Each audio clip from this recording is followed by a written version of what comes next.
Want to buy some secret stuff? Want to engage in a transaction with some other consenting adult that you don't want the government to know about? That is easier now, thanks to Freedom 2.0, which brought us something called Bitcoins.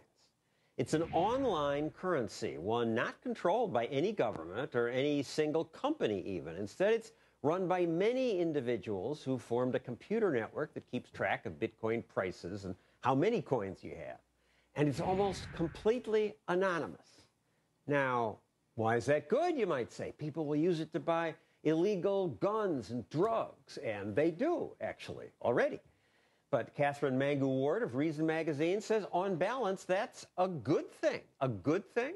Why? So the first thing you have to keep in mind is that Bitcoins are no more kind of suspicious or anonymous than cash. Already people use cash all the time to buy illegal, illicit stuff they don't want their wife to know about. There's a lot of room for transactions that we might not want a permanent record of. Right now, that's cash, but now we have Bitcoins, which are digital. If we have cash, who needs digital cash? Well, I'm sure that you know, and certainly I have stopped going to stores almost completely. I buy everything online.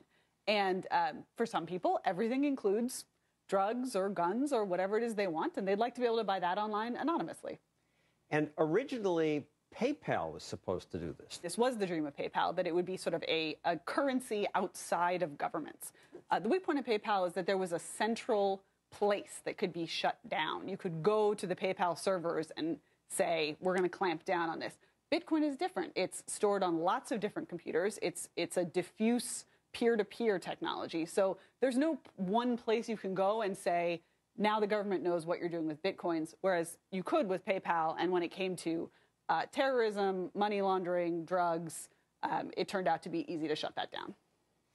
But not Bitcoin, which makes it sound like it'll make it easier for terrorists. You know, that is a possible very small side effect, but I think the much more important factor here is that what Bitcoin can do, in theory, is protect people from their own governments. Right now, the Federal Reserve can make money less valuable, the money that you have, that you earned, just by devaluing the currency.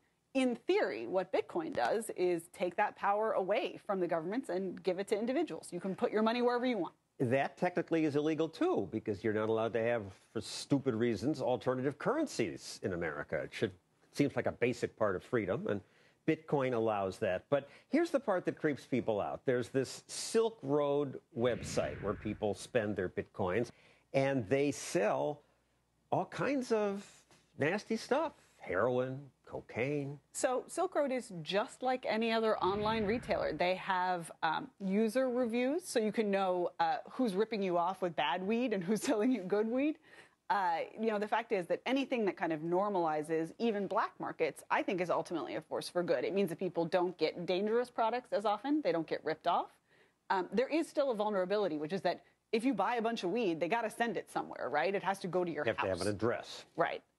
But the fact is that most of the transactions that are happening on Silk Road have incredibly high user ratings. People like this. They want it. They want to buy these things. And just because they don't want a paper trail, or a digital paper trail in this case, it isn't a sign they're doing something wrong. There's lots of reasons to want privacy. And Silk Road was named after the Silk Route that we used to trade silk from China. The West gave them wine, olive oil, and gold, got silk back. And the original Silk Road was an incredible force for progress. This was the first, or one of the very early instances of globalization. Spices that were impossible to get in Europe made their way back from Asia, and other things went the other direction. It's a powerful force for improving the welfare of people. And the idea that this Silk Road is somehow bad just because it's anonymous, I think is misguided. It lets people evade taxes. Well, I guess my response would be amen to that. But we need taxes to pay for what government should do. Sure. Ultimately, the responsibility to pay for taxes resides with the individual. We don't blame the retailer if you don't pay your taxes. We don't blame your employer if you choose not to pay your income taxes. It's an individual moral case. Whether or not there's this online site that facilitates purchases without taxes, it's not their fault.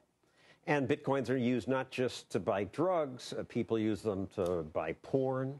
They don't want someone to have they don't want someone to see the paper trail. Online gambling, which is stupidly illegal. And even for transactions that aren't illegal now, but might sometime be in the future, like buying a gun. Sure. And I mean, I think it's really reasonable for lots of kinds of purchases, which are now totally legal. You might not want to leave a record of that. Guns are a great example. You know, later on, somebody might go and look at sales records and follow up on those and come take your gun away. Now, my senator, Charles Schumer, who is, I think, against everything that's good, is trying to ban Bitcoins. How frustrated he is. He can't stop this new currency. It's unbelievable. And it's all hidden because they don't use dollars. They use this surrogate currency. He also wants to ban guns, caffeine sprays, high-frequency trading, and they can't ban it, though, because they can't get their hands on it, really. Sites that allow you to do these kinds of transactions anonymously, they increase the power of the individual. They decrease the power of governments. They take some of the control away from people like Chuck Schumer and give it to you and me. Of course, Chuck Schumer hates that. And, of course, that's a good thing. Thank you, Catherine Mangu Ward of Reason Magazine.